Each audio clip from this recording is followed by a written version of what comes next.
Hello, and welcome to Veronica's Voice, the podcast for cycle breakers and legacy makers, where we keep it real, raw, and authentic.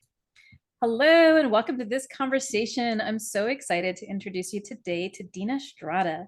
Dina is an event producer and intuitive coach specializing in relationships, healing, and empowering women. A born and raised Jersey girl, she lived and worked in Hollywood for over 20 years at DreamWorks Animation and NBC Universal. A former featured author and top writer for Elephant Journal, she's penned hundreds of articles and has appeared in all the places, including HuffPost and Medium and Chopra and lots of other places as well. She was a featured author in the book Simply Woman, Stories from 30 Magnificent Women Who Have Risen Against the Odds. And she also has her own book coming out, which we're going to be talking about today. Dina currently resides on the Jersey Shore with her two kids, Logan and Kea. Welcome, Dina. Thank you. Thanks for having me. Yeah, so happy to have you here with us today. So let's just start off with sharing a little bit about your past and your story. So you were featured in a book, Stories from 30 Magnificent Women Who Have Risen Against the Odds. So Yes. tell us a little bit about like your story that made you a part of that kind of book. Oh God. Okay. I like to forget about the writing of that chapter, but I'll share it here. I started writing and posting or writing and publishing, online back in 2015. And I really had always been a writer, but I was using writing at the time as a way to process emotions and feelings I had around the ending of my marriage and kind of all the things that were happening at that time. And so I was being published all over the place in all of these really amazing publications. And this woman, Crystal Andis Morissette, who is a writer and author of a number of books, found my writing online and reached out to me and said that she was putting together this book featuring women who had risen against the odds or had really interesting stories and wanted to know if I would be interested in being an author for one of the chapters. And so she said, submit a story. And I thought, there's thousands of women submitting stories. My story is not special, but okay. So I told her, okay, I would submit something. And I remember writing something really quickly in like a couple hours, and I just hit send and thought that was the end of it. And then I heard back from her, I want to say a week later, and she's like, we would love for you to be part of this book. And so I was shocked and very honored to be asked to be part of it. And so that was really my first foray into the publishing world and seeing what was involved with it. And in that particular book, in that particular chapter, I wrote about kind of healing from my divorce and what actually happened, and got into some of the details of what transpired and how I found how I kind of overcame a lot of the feelings and emotions I had around not feeling enough. I think often women feel rejected, or they feel, like they failed when their marriage doesn't work out, or their, partner decides to leave. In my marriage, it was my husband who wanted to leave, and I wanted to make the marriage work. And so it was kind of all the feelings around that. Yeah, that feeling of failure, thank you for addressing that, and for being willing to share that your husband was the one who kind of wanted to leave. And maybe by now you've shared that enough times that it feels okay to say that, but I can imagine that would feel vulnerable to share that with people, and that feeling of rejection and not being good enough. So yeah, thank you for sharing that. Can you tell us a little bit? You're an intuitive coach specializing in relationships and healing. So can you share a little bit about that? What brought you to do that work, and how is that different? How is being an intuitive coach different from other regular coaching, regular coaches, yeah. Non-intuitive coaches?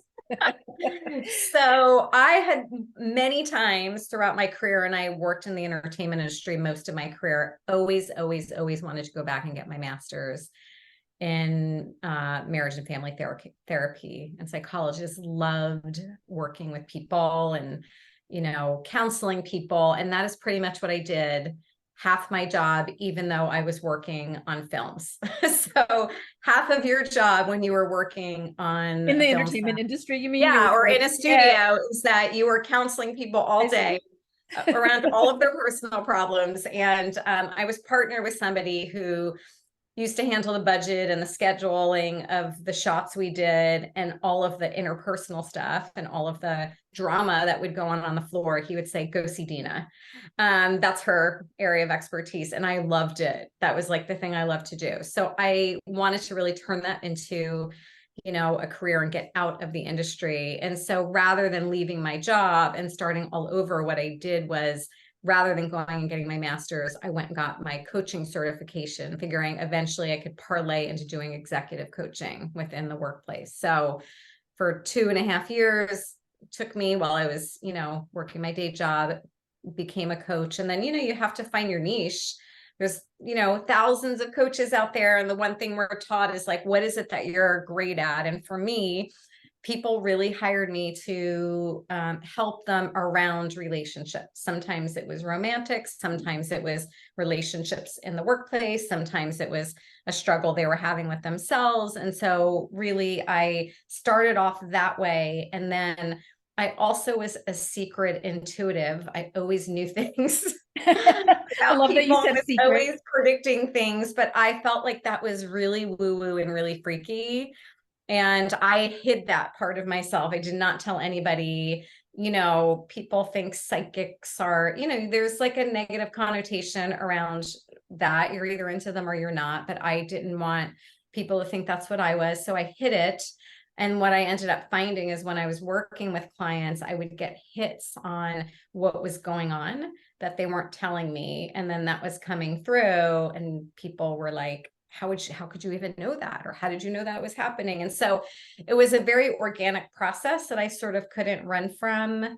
And eventually I just found that spirit, that's what I refer to as like, you know, like the thing that channels through me. I think spirit was just like, nope, this is what you're meant to do. And so more and more people kept coming to me for what, you know, either a reading or intuitive coaching, where I could utilize my background in, you know, actually coaching the person around what was going on. But they also got the benefit of sort of like the intuitive piece that, you know, you can't get working with just any coach. And then more and more, every time I tried to kind of slip away from that, even now, I'm still constantly like getting phone calls and emails from clients that want to come back and do an intuitive session. So I've given up trying to, it's not going away. Own it, Dina. Just own it. I've accepted that that's what I meant to do. So that's what I do. It really helps people, gives them kind of it brings a spiritual aspect into the coaching session, because it's not just about what's going on the surface, but what's going on underneath, and bringing forth what it is they're not seeing. Yeah, that's amazing. And I love that you just own that now and call yourself that. And I love the story of that you didn't, that it felt like too woo. I kind of went through a similar thing with intuition. Yes, like it's I came hard. from a world of biology, you know, for 20 years. Oh yeah, especially when you're science-based. Yeah, you know, like, talk about. Yeah, but you mentioned intuitive hits. So can you share a little bit about like, well, what you said, I think, is that during sessions you get hits about things. Can you say, for somebody who's, I think a lot of people who are in my space yes. are kind of into intuitive and energetics, but can you, for anyone who may not know, can you sort of describe like, what does that mean, you get a hit? So a hit would be if I was talking to someone and I'm thinking of like one particular incident where the person I was working with was like almost died, but she was telling me that she was struggling with a relationship at work and that she was feeling guilty about something, and immediately got a hit that she was having an affair with somebody that she worked with, which she was not going to tell me. And it's hard when you're in that position. Like, I didn't know whether to say like, so is there something going on with this person? But ultimately that is what was meant to be brought to the surface. So, and it was so strong. And so I just said, you know, this person that you're struggling with, is it somebody that you're having a relationship with? Like, no judgment at all. And she was like, you know, like, how could you know that? And I was like, I don't know, but it's coming through. So like, let's talk about it. But that was the breakthrough, like, because then people don't need to talk around things. You know, often people are hiding things because they're ashamed.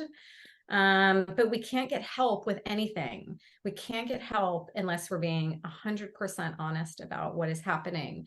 So, that, and sometimes it's a hit on a path that they're going down that isn't the right path. So sometimes I'm clearly hearing a message like, get them off this path, or they're going down the wrong path, and you need to say something and steer them this way. And it's hard sometimes. It's hard to tell somebody you're working with, like, no, that is not, that's not the way you should be going. You've got to course correct here. But when it comes through, it's coming through for a reason.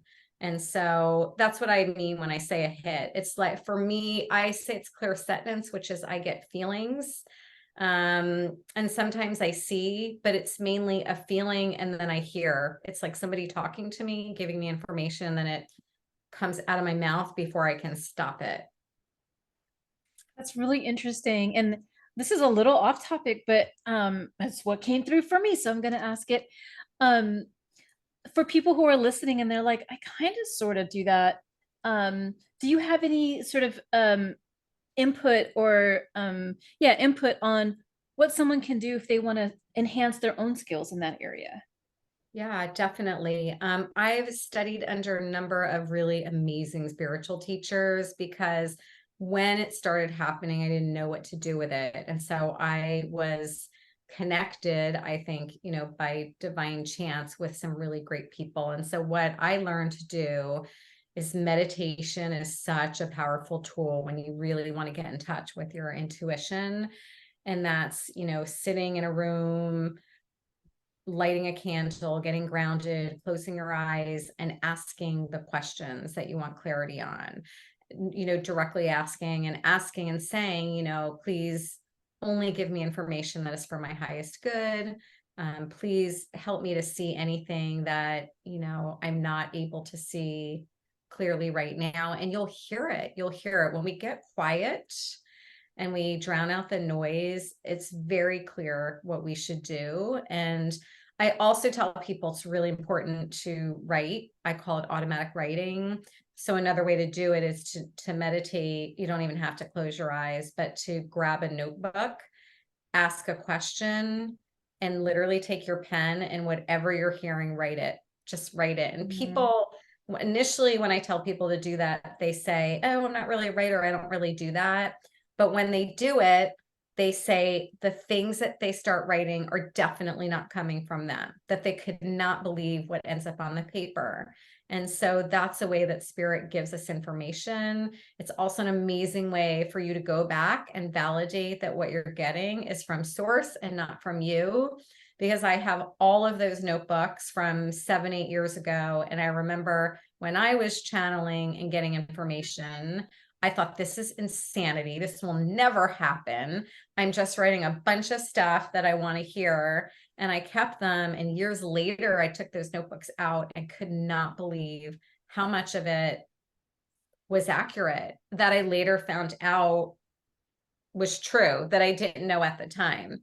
That's so amazing. it works. I'm telling you, it works if you're open to it. And so those are my two big ways that I connect with spirit, is through automatic writing and meditation. That's amazing. And I really appreciated what you said about asking a question, because I think sometimes people think of meditation it as like clearing my mind and I have to be quiet. And the getting still and being quiet is important.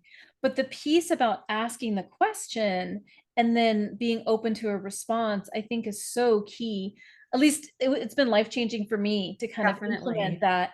Ask the question. And the first time someone suggested that to me, I was like, I can do that. Like I can act. Because I think a lot of people think they should just sit there and just receive whatever is given to them. But no, you get to ask questions.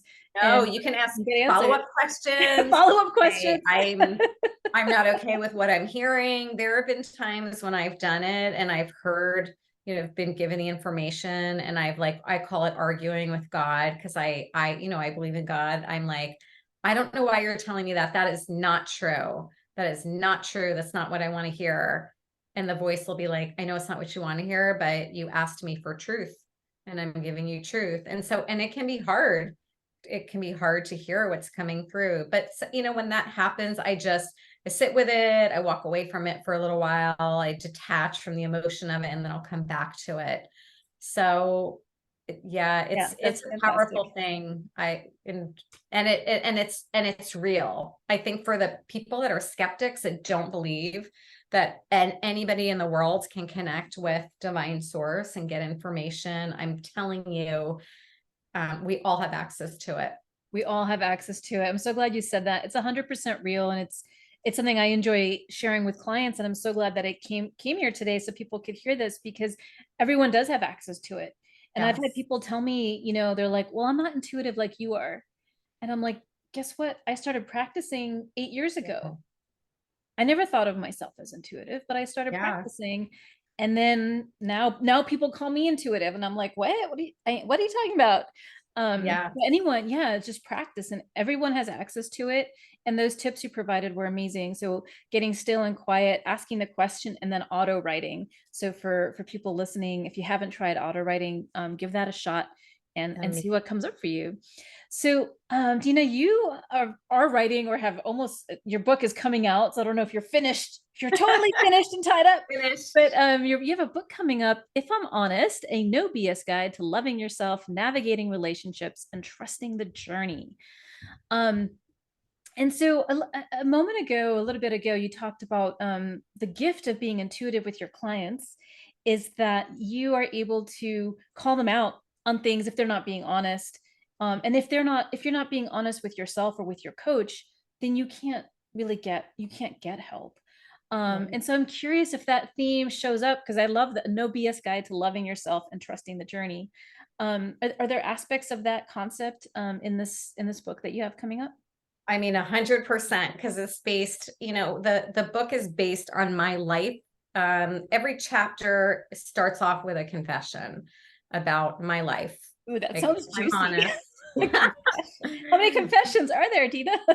Like 28 confessions, 28 Wow. chapters is 28 confessions, and a lot of them were hard to write. If I'm honest, and then I'll share something that is hard. So for example, around I'm a single parent now, but around parenting, like if I'm honest, sometimes I wish that my kids would parent me. I wish that they would just come in and hold me and tell me everything's going to be okay and make all the decisions for the day. Like that's an honest confession. And then I go into, something that maybe we all struggle with. For those of us that are parents, or maybe step parents or whatever, I'll launch into a story about kind of the struggles that universally we all potentially have around parenting and having to be the one to make all the decisions and to hold it together, and then offer some kind of wisdom that I've learned along the way. But a lot of the book is based on, a lifetime of where I wasn't honest, and all the things that happened and came up, and the struggles when we aren't honest with ourselves about what we're doing, or we're not honest with ourselves about, when we're in a relationship and we see a lot of red flags and we're not willing to look at them because we're scared to be alone. And there are things that we all have been through or have gone through at one time. And so at the core of every one of these topics and chapters is getting honest with ourselves about who we are, who we really are when we put down the masks. We're not trying to be somebody else other than who we really are, and showing up authentically. And I know for myself, until I was really ready to do that and not care what people thought, there was a lot of pain and suffering. A lot Yes. of pain and suffering along the way. It's really hard to like go through your life trying to live up to somebody else's expectations of you.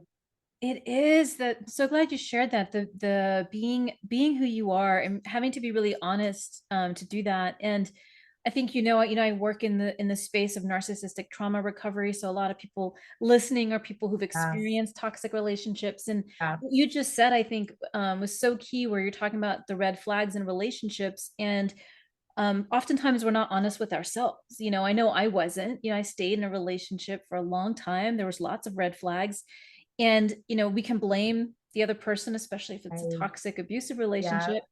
But the truth is, if I'm being honest with myself, I have to look at at me and in my part and what I did in that relationship. And so that that being honest with yourself is so huge. And then, yeah, knowing who you are. I think that's like the foundation of life. And most of us don't know who we are, you know? No, although I will say, like, back to what you were just mentioning, I think the way that we really figure out who we are is when we've been through some kind of trauma or we've been through some kind of hardship, because we then do need to look at ourselves and who we are. It's like a mirror being held up to us. So when we're in those kinds of relationships, the way to truly heal is to like hold the mirror up and turn it back on ourselves. And I think that's when we really start to figure out who we are or who we want to be. You know, prior to that, when we're in any kind of relationship where we're suffering, we know we shouldn't be in it. It's typically because we're showing up as someone we are not, or right. 100%. Especially in narcissistic relationships as well. Those are incredibly, incredibly challenging because we're being gaslit in those. Yep. You know, it's, and you really want to believe this person that you're with. You like start to think that you are crazy. And so it's an invitation for us to trust ourselves. I think that's where the intuition comes in, is in those kind of relationships where we know something is off and we know something is wrong. And then when we finally do listen to ourselves, we realize, you know what? I am pretty intuitive because I knew that I wasn't crazy. Exactly. And right. So I think we have to go through those experiences in order to trust ourselves. Yeah, and going back to what you said earlier about, you know, everyone has connection with source and the intuition or spirit. And it's so funny because I mentioned that so many people that I work with are like, oh, I'm not intuitive. And yet almost all, if not all of them, will say exactly what you just said. Like, I knew at the very beginning, Yes. I saw the red flags and I overrode it, you know? And so, you know, for people listening, if you're like, oh, I'm not intuitive and I don't know how to do that. If you're someone who can look back and say, I saw the red flags and I overrode them, Yes. that is You're your intuitive. intuition speaking. Yeah. So you are intuitive. 1000%. When I work with clients and I'm doing an intuitive coaching session, 9 times out of 10, I always tell them, you know, anything that you hear from me is most likely just going to be a validation of what you already know. And you're really asking permission to trust yourself. And so as we talk through things, 9 times out of 10, the client will say to me, yeah, I kind of felt that way. Or, oh, yeah, I kind of thought that that's what I should do, but I've been confused. I haven't really known. And that's because we go into our head. You know, we all go into our head and we try to make logic of things, and we try to make decisions based on what our head is telling us. But the heart knows, you know, like the soul knows and the heart knows. And if we can bring it back to the heart and into what our soul is saying, like the head doesn't really have a place there. That's not to say that we act irresponsibly and we don't, you know, bring logic into decisions. But ultimately, if you go back into the heart and your heart's telling you something differently, that is the way to go every single Absolutely. time. Yeah. Yeah. Absolutely. And I appreciated what you said also about you know, being in narcissistic relationships and the mirror that's held up for you. And what you were talking about discovering who you are, right? And coming back to who you are. And I think people who've been in narcissistic relationships, that's especially important because when you come out of that relationship, you're like, I don't know who I am because I've been gaslit for so long. And it's Yeah. like, I don't even know. So I'm curious, putting you on the spot a little bit. I didn't ask you this ahead of time, but I'm curious if your book would help somebody with that, with learning how to come back to themselves. Yes, absolutely. There's the book is divided up into 3 sections. Section 1 is about loving ourselves and all the things that go into, you know, into that, setting boundaries and self-care and, you know, karmic relationships. And the second session Wait, I'm sorry, I have to interrupt. Did you say today, the did you second say section is all about being in relationship with others. And so did you there's say quite a karmic relationships? karmic I had to relationship. interrupt you. Can you say more about that? What does that mean to you? Yeah, karmic relationships are, you know, relationships that we've been in past lives and past iterations that we then come back into this lifetime and have to work through the karma that we may be bringing in that was unfinished in a previous relationship. So, Yeah. So I believe, a lot of people don't believe in past lives. I grew up Catholic. They don't believe in past lives, but I have so much proof that we've been here many, many, many times. And so karmic relationship is really like, um, healing that whatever was not healed in previous lifetimes and gets brought into this lifetime. And so often you will find, until you make a different decision with this soul, with this person, you're going to keep having the same type of experience over and over again. And it's one thing I talk about in the book is like, you have to do something different if you want something different. That's If right. you keep making the same decision, the universe is going to keep bringing in the same experience with a different player until you get it. And so, and we all have patterns. One of the things I work with clients most is on breaking unhealthy relationship patterns. That's like one of my favorite things to teach. And I've done a lot of work myself around it. We all have patterns. They're just ingrained in us. And so look at these experiences in your life, with especially the really difficult ones, as they are teachers. I always say, like, some of my hardest relationships, I look back and say, like, they were my greatest teachers. They taught me self-reliance. They taught me self-confidence. They taught me resilience. We don't get all of those great gifts when life is easy and we're having fun. 100%. Like, we 100%. learn them from the people that really challenged us and knocked us down. And like, that's when you have to step up and figure out who you are. And so once you're knocked down enough and you decide to do things differently, like set a boundary, like walk away, like get out, something different shows up the next time. And so, So yeah. that's why the karmic relationships is in the section of your book on loving yourself as opposed to with other people, because you're looking at Yes, it is. Yes, it is. Because karma to me is karma. I don't look at karma like, oh, you're going to get your karma like it's a bad thing. Karma to me, and what I talk about in the book, is karma is an opportunity for us to learn compassion for somebody else through an experience. So when we are judging somebody and we say, I would never do that, or I would never behave like that, or we do something that hurts somebody, I promise you, every time that situation will come back to you and you will be in that person's position, and you will know in that moment, oh my God, now I know how they felt. Now I know how my words must have felt when I said that. Now I know how my actions must have felt. It's an opportunity to teach us compassion. And so I really teach, especially my children, like, you want to put things out in the world that you want to get back. Like, the more good, the more you can be of service, the kinder you can be, the more that will come back to you. Anything you're doing and anything that you're judging, I promise it's going to come back to you. And sometimes that's what we need in order to really understand, to really have understanding. And so I can tell you, like, every single thing I've done that, even unintentionally, that was bad, has come back to me. come back, right? There's not I one know there's thing some that I have done.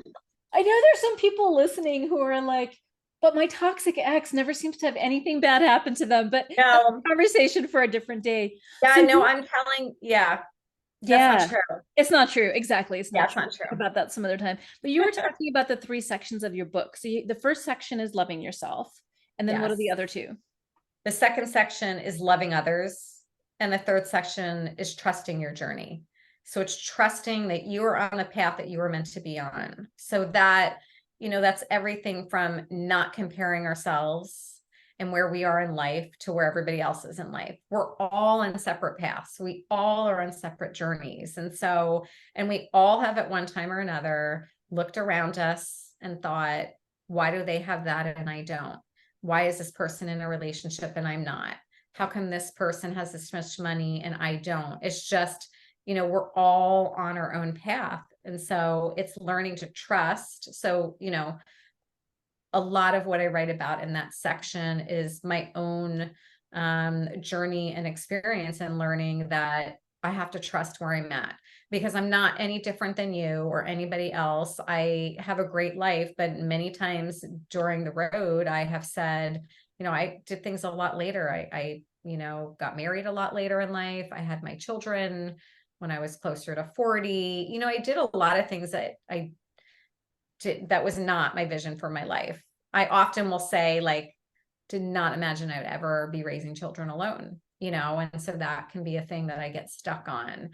And also just like being ourselves and like trusting that who you are and showing up is going to be accepted, even when we have created a story in our head that it's not going to be accepted by someone else. I think often we don't really give people the benefit of the doubt. You know, we hide a lot from people that love us, even from our families. Like there's things that we don't reveal to them that they would be honored if we shared with them. And that's not the case for everybody, but for a lot of people, you know, I think as I've gone through my life and I kept a lot of things a secret, when I finally shared them with people close to me, they were hurt that I felt that I couldn't be who I was, or I couldn't share that struggle with them, because we want to be there for the people we love. We don't want people suffering and thinking that we're not going to love them for who they are. So that's what that section of the book is about, is really about trusting that our path and who we are and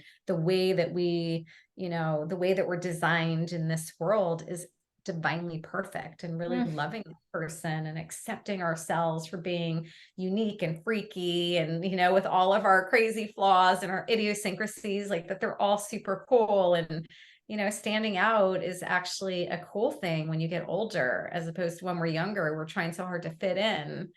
I always say standing out is the way to go now. Yeah, I love that so much. Everything you just shared right there is just, oh, it's so yummy.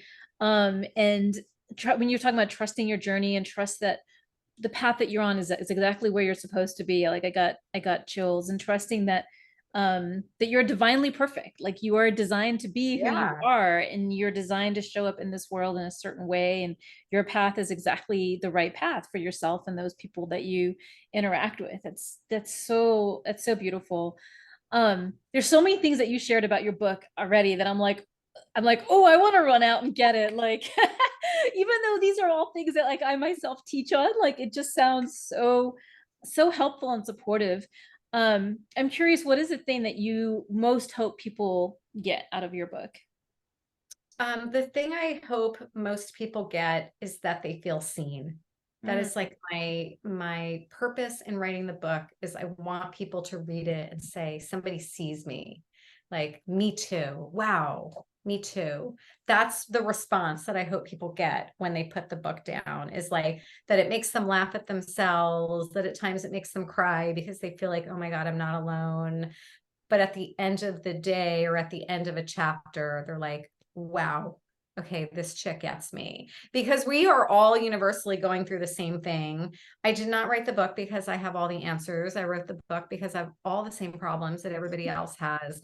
But I have learned a lot along the way. I've done a lot of work on myself. I've done a lot of deep, deep spiritual work. And I know what works and I know what doesn't. And I don't want to see people struggle, and I don't want to see people suffer. yes. My coach, and it's because I really want to help people on their journeys and help get them unstuck, because often it's just making a little shift. It's making a small mindset shift, or it's somebody communicating instead of, you know, holding things in, or you know, or it's people, you know, learning how to release certain people from their lives, and you know, feeling okay about that, and really that is not about hurting someone else, but it's really about honoring yourself and taking care of yourself. So yes, as people read it, that's Yes. what I want. Honoring yourself. I feel seen. I love I that. feel No, I'm seen. like, Yes, I feel I feel seen. seen. I'm ready to run out and get your book.